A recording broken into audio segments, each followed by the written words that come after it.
আরবি শিখি প্রথম খণ্ডের প্রথম পাঠের তারকিব।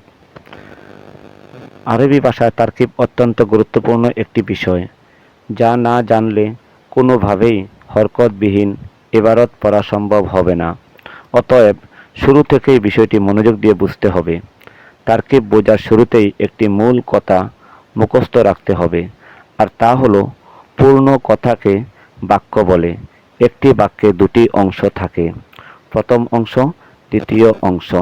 প্রথম অংশকে মুবতাদা বলে, দ্বিতীয় অংশকে খবর বলে।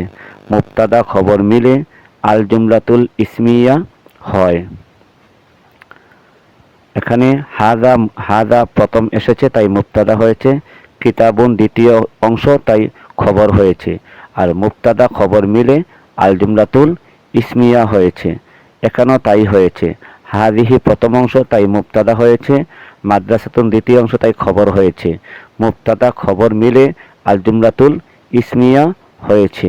এখানে আমাদের একটি নিয়ম মুখস্থ করতে হবে, তা হলো পূর্ণ কথাকে বাক্য বলে, বাক্যকে আরবিতে জুমলা বলে। একটি জুমলার দুটি অংশ থাকে, প্রথম অংশ দ্বিতীয় অংশ। প্রথম অংশকে মুবতাদা বলে, দ্বিতীয় অংশকে খবর বলে। মুবতাদা খবর মিলে আল জুমলাতুল ইসমিয়া হয়। এই বিষয়টা আমাদের পরিপূর্ণভাবে মুখস্থ করে রাখতে হবে। আর প্রথম পাঠের তারকিব সবগুলো একই নিয়ম হবে, কারণ সবগুলো দুটি শব্দ দিয়েই বাক্য গঠিত হয়েছে, তাই সবগুলো প্রথম পাঠের সবগুলো তারকিব একই নিয়মে হবে। আমরা সবাই শিখে নিব